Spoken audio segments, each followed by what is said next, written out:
what we will discuss today is, as you mentioned in your introduction, the resort design. Resort design has been a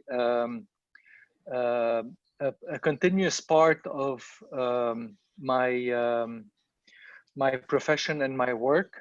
I've been focusing for the past 20 years on designing resort. I'm basically an architect. I've studied architect in France, and I worked there for 10 years, then moved to Lebanon in the end of '98, and been here and covering the region, working mostly in hospitality and seafront developments.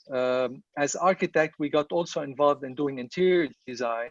And then when we started working on some hospitality projects located on seafront properties, it came naturally to us that when you design a resort, you're designing a whole experience to your guests. And the boundary between the inside and the outside is limitless. And it's very important to create a continuous link between what happens on the outdoors and your connection to the nature and the environment and the sea, and what happens inside as well. Hence, our involvement in resort design, where we cover architecture, interior, FF&E, signage. We try to provide a complete and holistic design approach to create that holistic image of what that guest experience would be. What I'm going to run you through right now, I'm going to show you an example of a resort we did in Morocco. It's a hotel, it's a 5-star hotel by the sea. It's located on the northern coast. I assume you can see my screen right now. This resort was started about 6 years ago, and it was handed over to the client 2 years ago. It's a Sofitel hotel. It's a 5-star hotel, and we're going to go now through the presentation and try to explain through this presentation how our approach was guided for the architecture and the interior. So that's where it's located on the map. It's on the northern coast, as I mentioned, of Morocco. It's on the Mediterranean Sea. It's a seasonal location. People go there in the summer, so it's not like the western coast of Morocco, which is a much longer season. Of course, it's sitting on the beach, facing the sea. Here we can see, we can have a better idea of where exactly it's located.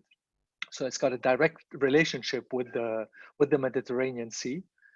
Of course, when we develop projects such as these, we go through a whole process that we call contextual immersion. Contextual immersion is basically trying to understand and read and absorb the environment we are working in, to really create something very contextual in the true sense of the word, where of course the vegetation is very present in that part of Morocco. There's an ample use of open air water reservoir as part of the Moroccan tradition.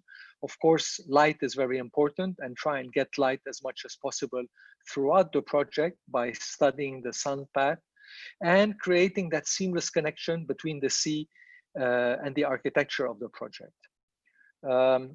So if we start on the right side, we'll see the general mass plan of the project, how it slowly developed itself. So basically, the idea is to create a very lush Mediterranean vegetation. So we've planted the resort. It's very dense. We've created in the center of the resort a big water feature, which is inspired by the open air Moroccan reservoirs. Actually, this big water feature integrates all the leisure and pool facilities and creates the life of the project, and also creates that link between the sea in front of it and the buildings that will come around that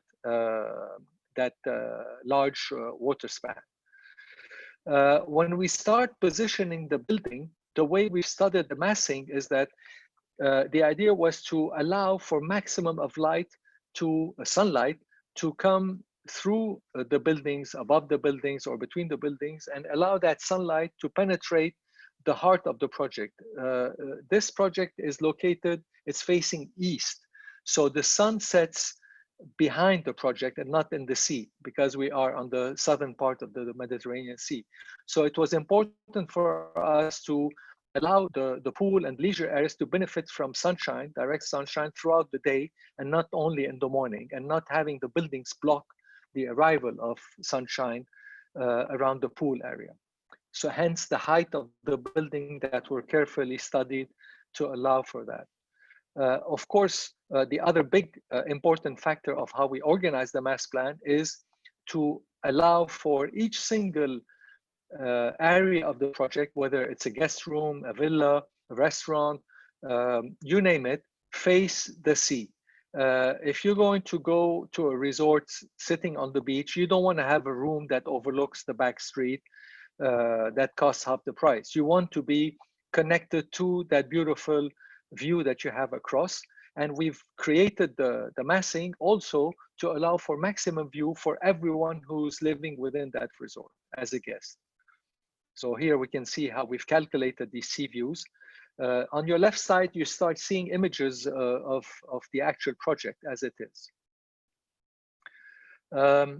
The elements that also inspired our creation, as I said, is the context and the architecture that is around that location. We have the cities of Tangier, we have the city of many small cities around it, which has that traditional Moroccan architecture. But at the same time, this area was very much influenced by the Spaniards, who were very present there up till not so long ago. So it's got this mix of modern architecture, modern Mediterranean Spanish architecture and Moroccan architecture, with, of course, these very strong blue pigments that we find in that part of Morocco. So this were the source of our inspiration that we've used and declined into our architecture to create the much needed shading structures because of direct sunlight that we need in that part of the world. So we have these patterns that were developed into aluminum panels or GRC panels to allow for shading where needed and when necessary. And the guest rooms actually have these panels sliding, so you can regulate the amount of light that comes into your room by sliding these panels. Of course, the blue pigment, which is very present in that part, the tallest building of the project was painted with that same pigment to create like a landmark that identifies the project throughout the cityscape and the area around it. Of course, the manzil, which is a typical Moroccan feature that we find here, declined into a much more modern language that is spread out throughout the project.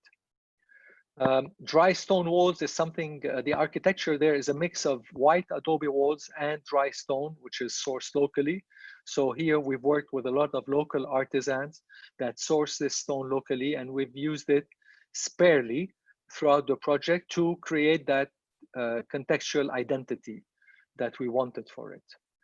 Now, when we go through the mass plan, we can see the various location of the main buildings. So the main buildings are organized in an L shape, all of them facing the sea. We've got number 3, which is the main water feature around it. We've organized all the leisure facilities, such as pool bar, pool, sun tanning. Some of these water features are not accessible for swimmers, some are, and islands of vegetation.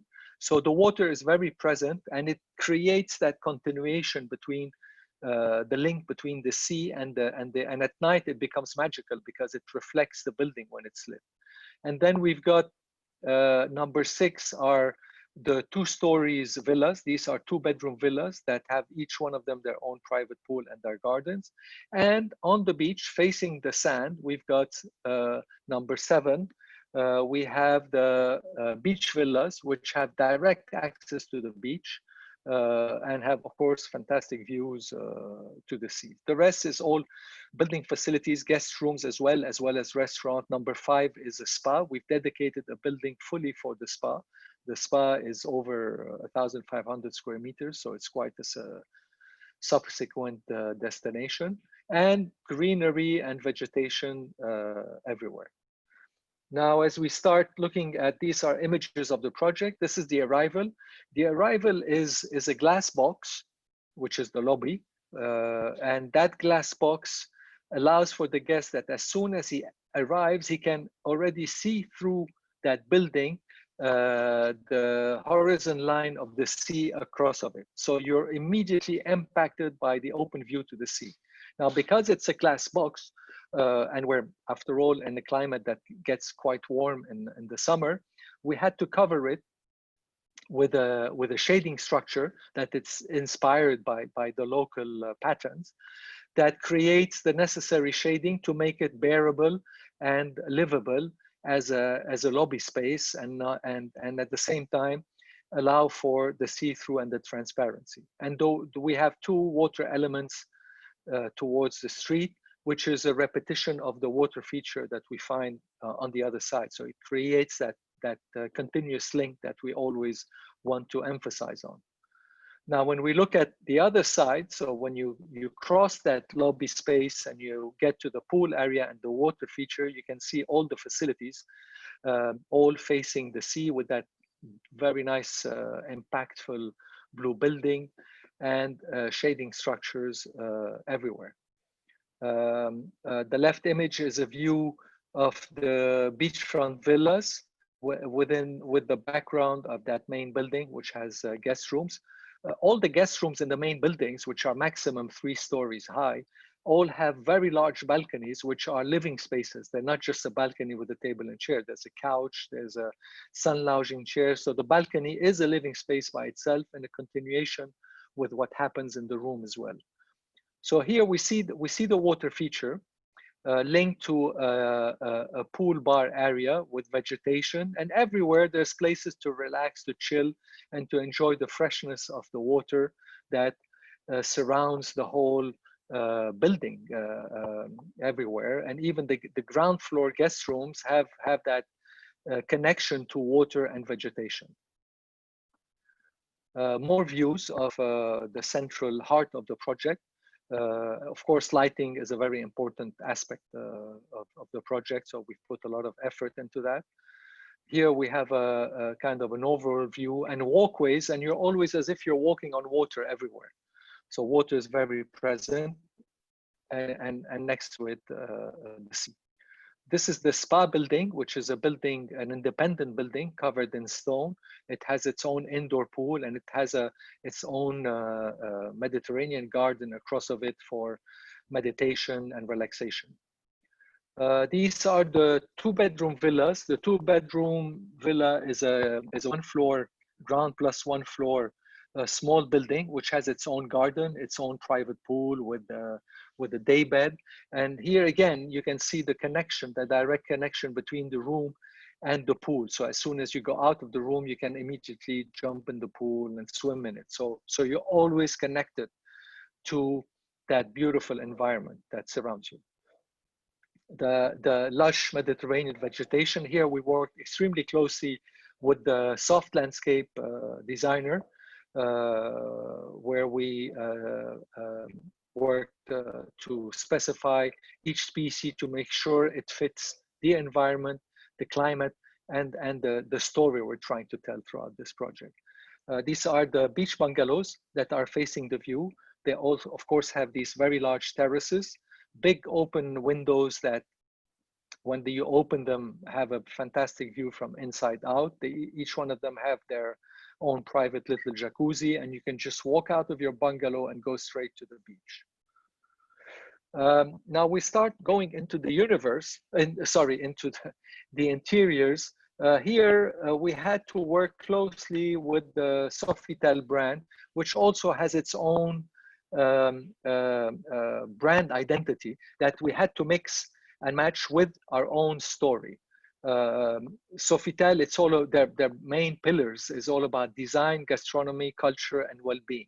So all these elements that we've extracted from their identity and we've overlaid it to our general story and started working it throughout the project. Of course, the local refinement, the French art de vivre is something very important for them, and the cultural link. The brief from Sofitel was to be able to create a link between the culture of Morocco and the culture of France. And the way we've tackled that is that, as you can see on this map, the south of France is facing the northern coast of Morocco. So for us, we've tried to create a link between the French Riviera and its glamour and the Morocco's charming traditional crafts and authentic lifestyle. So we had to find something that links it. These are images that represent the northern coast of Morocco, its crafts, its traditions, and its colors, and the French Riviera, which is the glamour, the palaces, the blue colors, and of course the luxury that surrounds that part of southern France. But there is another important aspect of the culture in south of France, which is all the French artists who were very present in the south of France and who were also influenced by the Moroccan arts and crafts. This is something we discovered through our research, and we thought that there would be a very interesting relationship that we could create between the Moroccan arts and craft and these French artists. And through the research, we started finding out that, for instance, Matisse, the famous French painter, lived in Morocco, and his art was very much influenced by the Moroccan arts and crafts. And also, he even bought some of his pigments in Morocco. Sonia Delaunay also was influenced, and Georges Braque. So we started trying to find connections between their art and the Moroccan arts and crafts. And based on that, we started developing color schemes, patterns that we could use in our project to really create a true sense of place in a subliminal way. And here you can start seeing the central image is the main lobby. And you can start seeing how we took images of the paintings of Sonia Delaunay, the round shapes of the Moroccan arts and craft, the colors, and start introducing it in the interior of the project, hence creating a very modern space, but at the same time, a space that speaks the language of its location, and also replies to Sofitel's brief, is that creating that cultural link between these two traditions.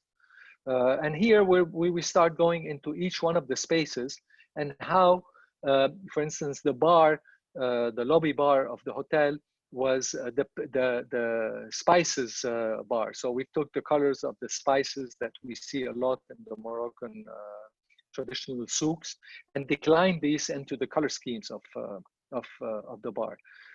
Here you can see more, and also that how these colors also influence some of these paintings in their color schemes. Here, this is the spa entrance and arrival area. Again, inspired by Matisse painting tradition, colors, we've developed a language and a vocabulary of its own.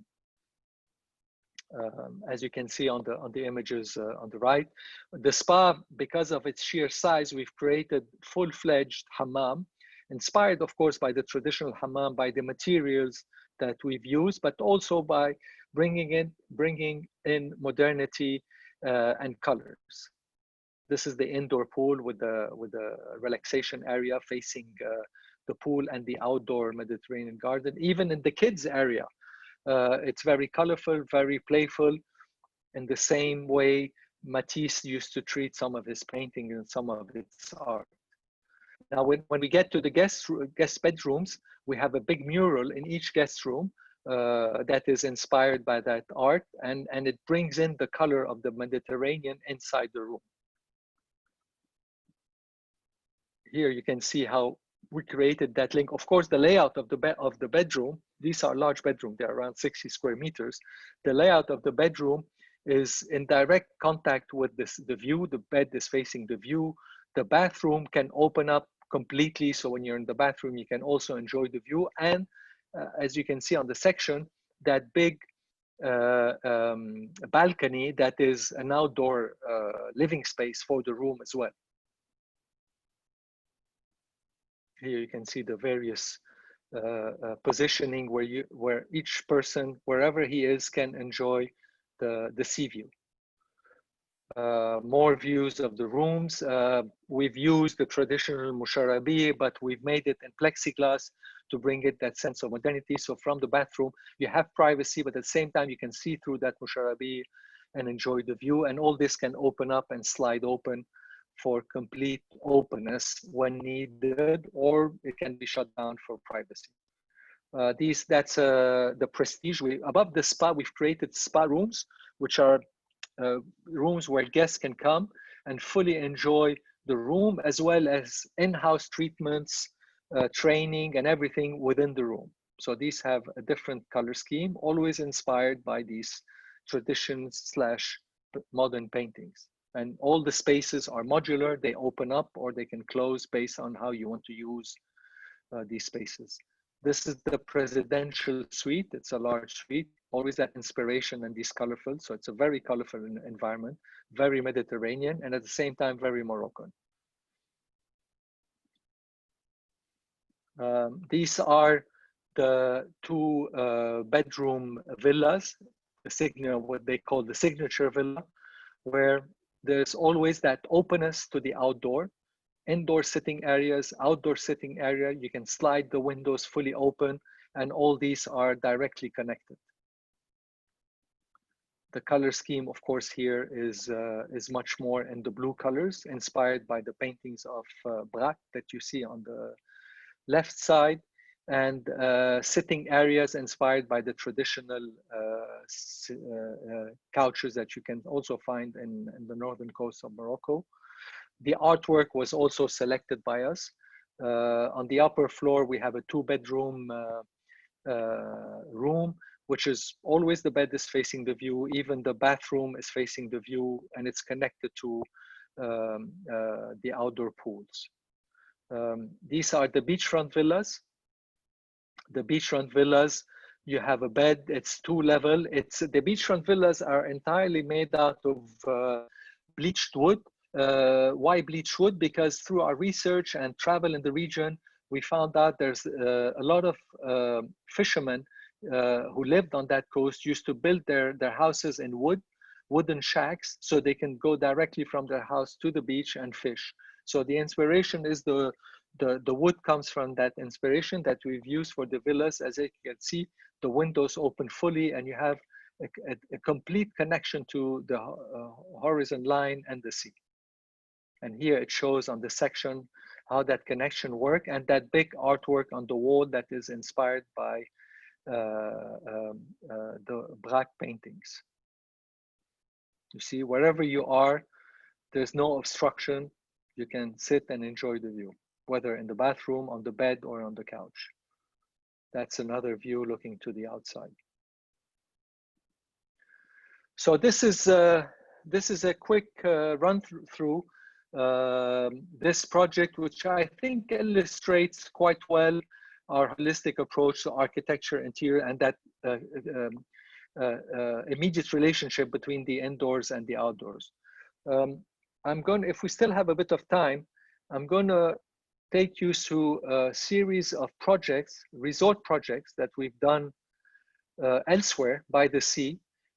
Each one its own characteristic and each one its own region. Let me run you through these. So this is a project we're currently working on. It's on the island of Mykonos. It's around 45 key hotel. It's overlooking the port. A lot of challenges on that land because restrictions are very important, thankfully, in the Greek islands. So it allows to preserve the quality of these islands. But at the same time, we had to accommodate the business model of the owner and all his facilities. So what we've done is that we've tried to insert as much as possible the building within the topography. We follow the topography line to avoid having protruding volumes coming out. And you can see on this aerial view, we're really following the topography of the land. So there's many levels, but there's, and although we're in some part we're allowed for a ground and a first floor, we try to minimize the impact of these rooms on that land to integrate the project within it and make it look like it's not a hotel, make it look like it's a series of small houses within that land. This is the main pool, the main gathering point, the main area where people will gather, have dinner, chill, enjoy the sunset because it's facing the sunset, so they have amazing views from there.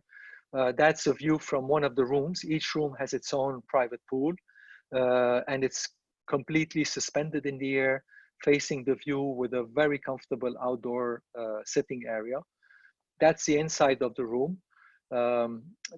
Again, large rooms with large bathrooms and all open space, allowing maximum of natural ventilation and views to the magnificent outdoors. The inside of the streets were treated like a typical Cycladic village, where we have clusters of buildings, low-rise buildings. Each one is a group of 2 to 3 rooms, again, to mimic the effect of the village and create that promenade within the project to minimize the building impact on that piece of land. That's another project we're working on in Morocco. That's a very large resort. The land is around 50,000 square meters, but it's only 100 keys or 110 keys. And here, again, the idea was to integrate the project within the land. All the terraces are planted. So you actually, when you arrive to the project, you practically don't see it. And each room has full privacy and very important outdoor spaces. This is the lobby arrival. As soon as you arrive, you have that open sea. And here the inspiration, of course, is from the architecture of southern Morocco, the Bedouin arts and crafts of southern Morocco. Each room has its own courtyard for freshness, for natural ventilation, avoid using air conditioning as much as possible. So we've studied the wind flow to allow for that ventilation. And of course, sitting areas all benefiting from direct open views to the outside. That's another study we're doing it's not in, sorry, there's a mistake here. It's not in Agadir, it's in Tangier.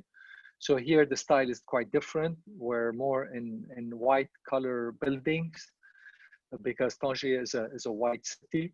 And in the interior, what we've tried to do is bring modernity, is mix modernity with traditions, Moroccan traditions.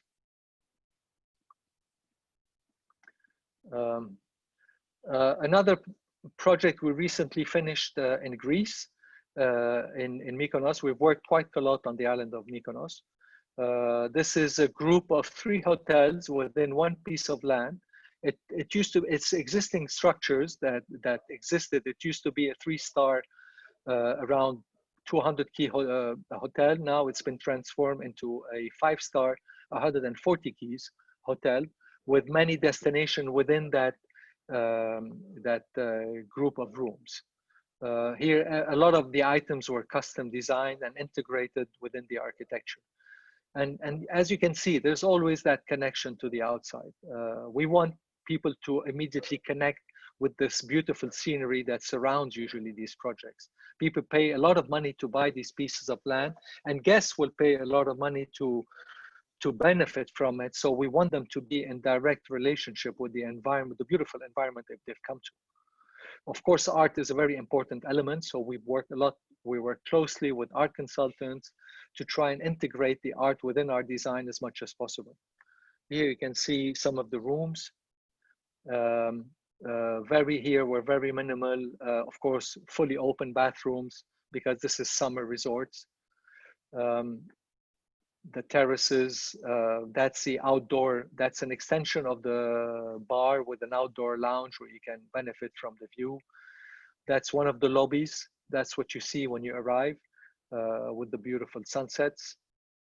Outdoor sitting areas before entering restaurants, pools, more private pools for each room. That's another room theme. There's 3 room themes that were developed for that project. One of the lobby entrances, the outdoor areas. Here we've created a special pergola for that sitting area. This is a complete outdoor living space with a bar, a chill out area, and the pergola that kind of hovers around over that to create the needed shading and spectacular effect that we wanted. And here it's the same in the daytime. Lobby space, that's another style of room where we have a post bed facing the view. Here the inspiration is the traditional Messenian architecture where they use a lot of stone. So we've introduced the stone within the room, and that's what you see when you're in your bed facing the view. Another hotel on that same island we did in 2015. The back wall of the reception desk is inspired by the ancient Greek sculptures of ladies, where you can see the fabrics that used to be sculpted on marble that feels as if it's been folded in a certain way. And as the reception desk, we've taken, these are solid blocks of marble. Greece is very well known for its white Tassos marble. So we've sourced this from a stone mine, where we've taken solid blocks and sculptured them into solid pieces acting as a reception desk. Seating areas with custom-made carpets, some funny-looking furniture, and all the art here in this hotel was produced by Greek artists. Guest rooms. More guest rooms. That's a pool, a guest room pool sitting on top of a mountain facing the view.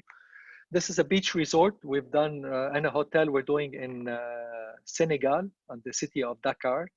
It's a Sheraton. We're developing the inside of the hotel and all the outdoor facilities. Pool, leisure, spa, gym, etc.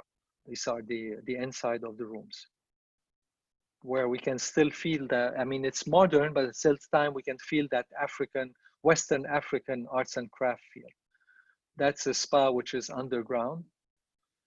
This is a project in Dubai, which unfortunately has been put on hold. It's on the Jumeirah beachfront, where we did all the outdoor leisure facilities, where we proposed these designs, where the cabanas roof are inspired by the traditional hull of a boat, with the inside as well, the lobby space, the outdoor terraces, and the guest rooms. That's a very interesting project we are working on in Lebanon. It's on an archaeological site. It's next to the city of Byblos, which is a 6,000-year-old city. It's the oldest city on the Mediterranean Sea, and I think in the world. And the land is located next to it. It's protected by the UNESCO. And we've worked very closely with them to integrate our design with all the findings that were discovered on that land. So the resort is organized around these findings, and guests will benefit by seeing these findings next to them, these archaeological findings next to them. So the whole master plan was developed around it. All the construction are made out of wood because we were not allowed to do solid construction. We've raised the level by around 1 meter of earth, so we could do the pools and not affect the underground. It produced this type. And last, this is a residential project also in northern Lebanon by the sea. And here it's a series of villas facing the sea, where each villa has its own piece of land, own private pool.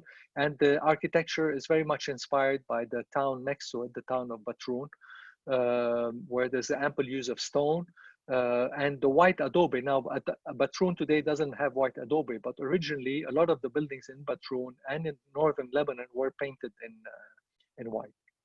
And the inner street, we've hidden completely the cars. There's no cars visible. Everything is underground, and we've created these inner streets. So when you go to your house, you really have that village experience. And that's it, ladies and gentlemen. Thank you, Architect Jalal. We notified everyone if they have questions, so they can share it now. Inshallah, it's quite impressive, the locations of projects that you are sharing. There's somehow their theme, though, which is related to heritage. Yes, absolutely. Yeah. Yeah, it's very important for us to always, because the word contextual has been, to my taste, very much abused. But I think every architect should be very respectful of the environment he is working in. It doesn't mean that we have to always reproduce the past, but we have to really understand and absorb and immerse ourselves in the environment we are working in to fully understand it and produce something that is singular to that location, and it's not something that could be imported and positioned anywhere else in the world. Each one of these projects, I cannot do the same design somewhere else. It will, every time it's going to be different, you see. So that's for us is extremely important. It's architecture to the service of the location and not the other way around. Okay, before we go to the written questions, we have Engineer Sami with us.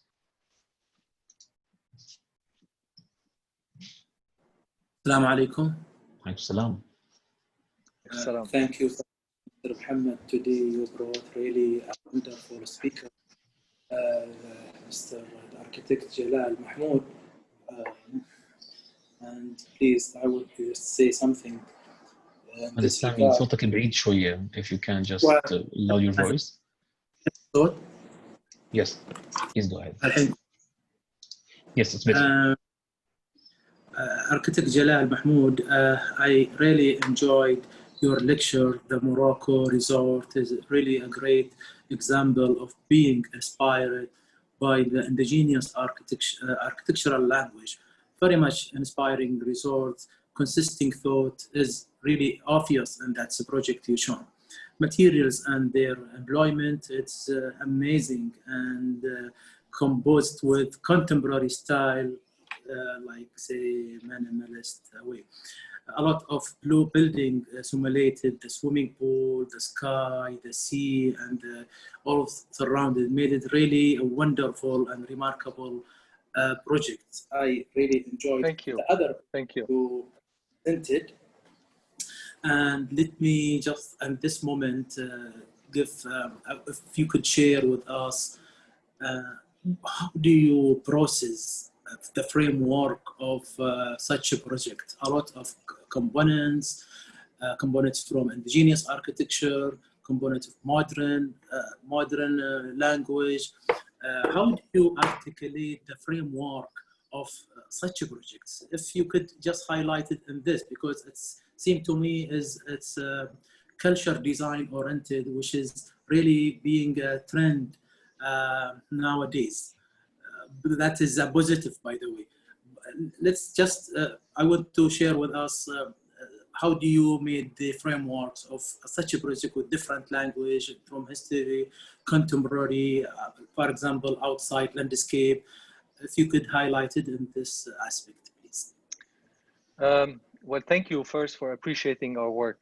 Well, the way we do it, it's a multi-layer approach. It's a multi-layer approach.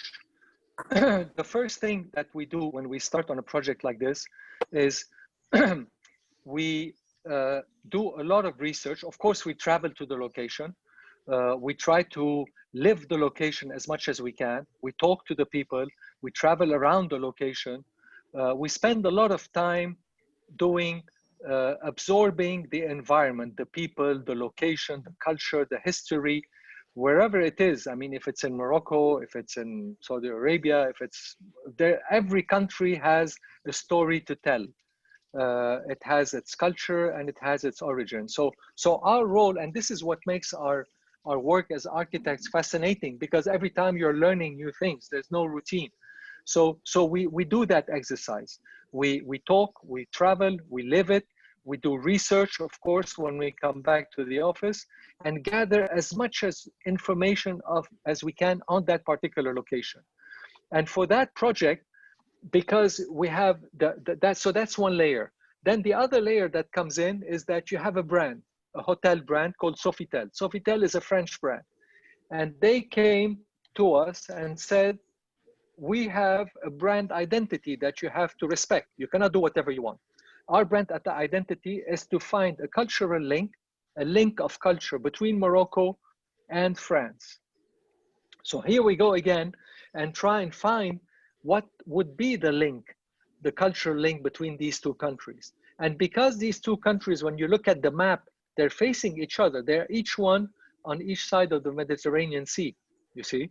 So this is where we said, so if they're facing each other, there must have been some kind of trade, some kind of exchange between those two. Of course, Morocco was a French colony, etc. But we wanted something that links that particular region, not all of Morocco, because Morocco, you have very, very different cultures and tradition in each part of Morocco. You cannot, Marrakesh is not Agadir, is not Tangier. Each area has very strong roots and very strong identities. So when we found out about these French artists, modern artists of the 20th century that were influenced by the Moroccan arts and craft, here we thought, okay, we have something. We have this beginning of a story that we can start telling. And then we layered on top of that, the third layer is that the client, he's a businessman. He wants, he wants a beautiful hotel, but also he wants his hotel to work and operate and have his client willing to pay the money he's going to charge them and willing to come back because it has to be a memorable experience.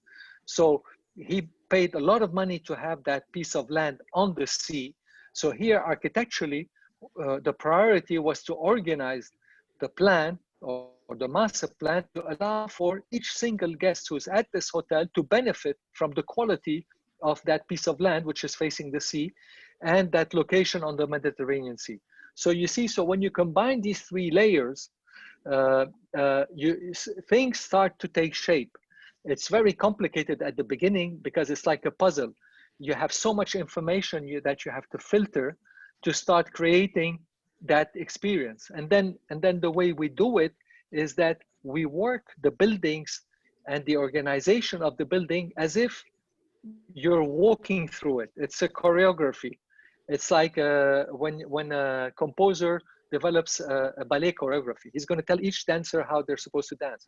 The way we design is we really put ourselves behind the guest's eye and we say, okay, the guest arrived, the guest to see. He came to the beach. He needs to see the sea. So the volume of the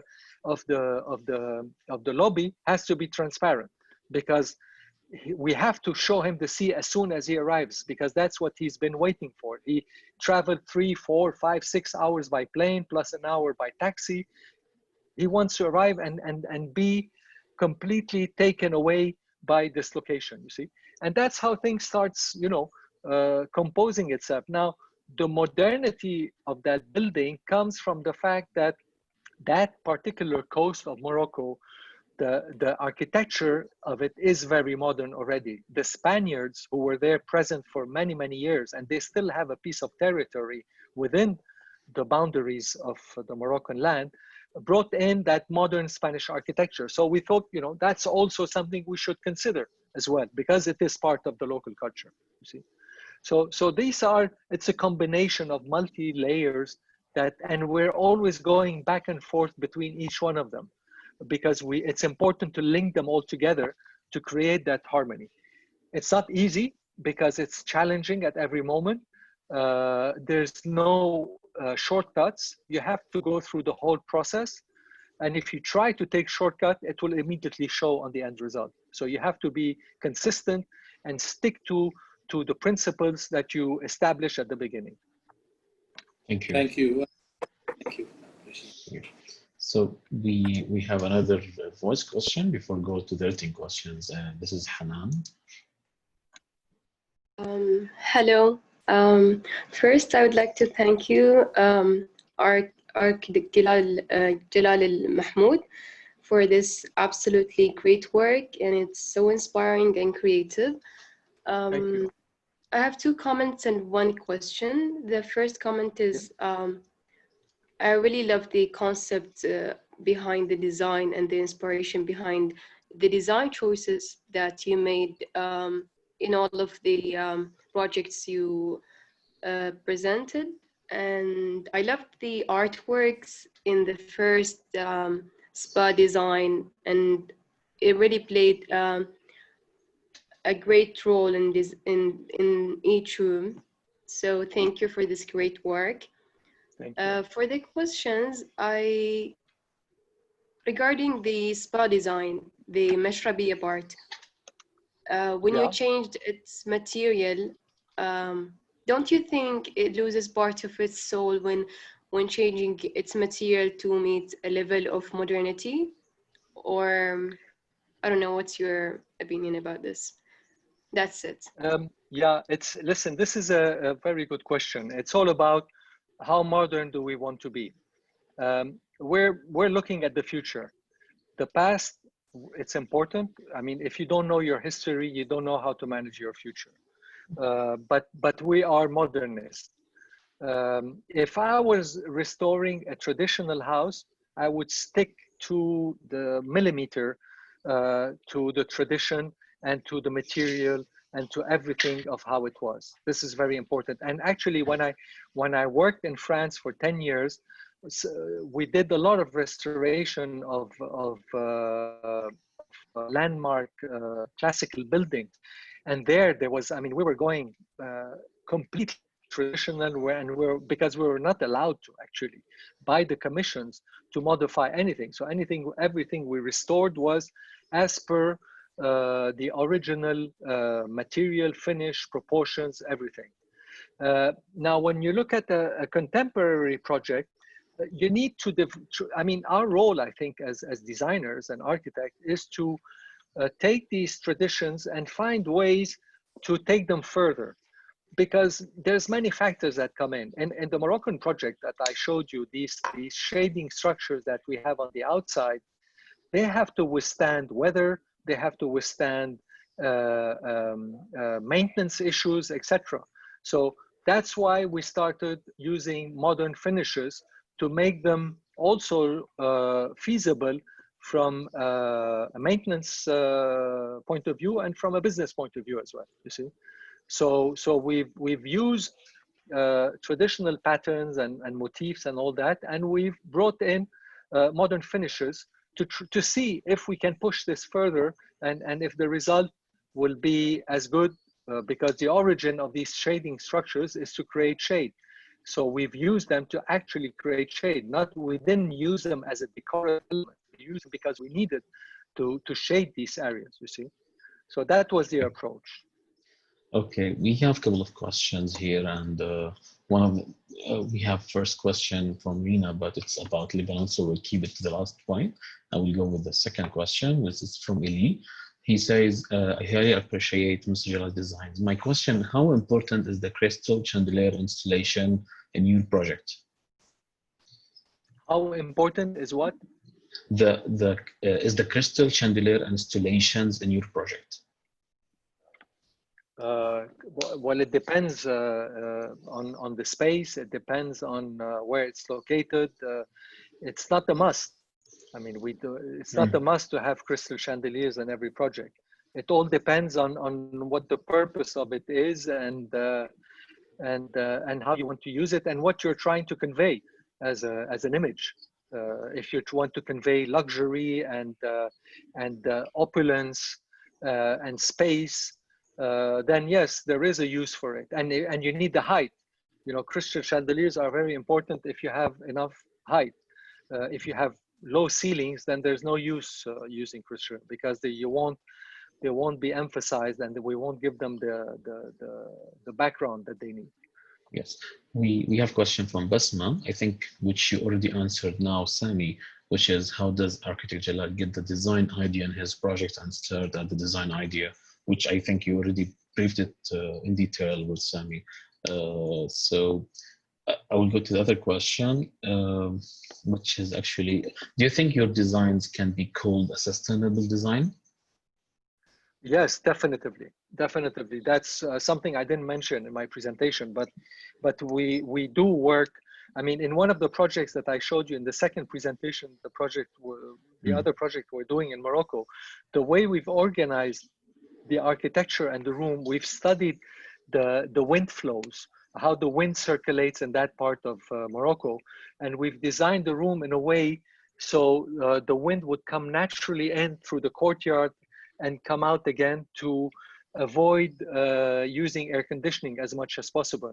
We always avoid, we always avoid having big spans of windows facing the south, you see, to avoid also, especially in warm countries. Now, if you're in cold countries, it's the other way around. You know, sustainable architecture for me is common sense. If you put the position of the windows where they should be, if you use shading elements the way they should be used, if you look at traditional architecture throughout the world, where people didn't study to build their houses, they just built their houses to protect themselves from the elements, there's a lot to learn from that. And this will give you some guidelines to how you can make your architecture sustainable. Yeah, we have a question from Loy regarding the first project, I think the Moroccan one, about the blue tower or the blue building. What its function exactly? Is it an eye-catching and has a quite critical outside look? So just wondering if you had some difficulties accepting the color and in the location. No, the color is from the location. There's parts of Tangier, and they are part of, there's a city, I can't remember the name. There's a town not far from the project, which the old town, when you go in the street, there's whole buildings and streets which are painted with that same blue. The northern coast of Morocco is very much characterized by this blue color. You see, so it's an important color in Morocco. Now, the building itself contains on the ground floor the restaurant. 2 floors above it are guest rooms, and the top floor is the opera suite, which is the equivalent of the royal suite. You see, so it's the highest building of the project. It's ground +3, and because we wanted to create a kind of a visual attraction to the location, we painted that on. That's the only building that's painted with that particular blue color, which comes from that part of Morocco. Okay, these are all the questions except one which we kept for the last because usually we have asking our guests an advice, and this is a question from Rina. What is your advice to young interior designers and architects in Lebanon after the blast, preparing their final year thesis and will become designers soon? Well, listen, I'm a teacher also at Alba, at the University of Art in Beirut. So I've been asked. I mean, I have my students ask me this question all the time. I think you just I mean, Lebanon always had its up and downs. Now, I mean, this down is the most dramatic we've ever lived, I think, and it's quite bad what's just happened. But you have to believe in your country. You have to believe in what you do.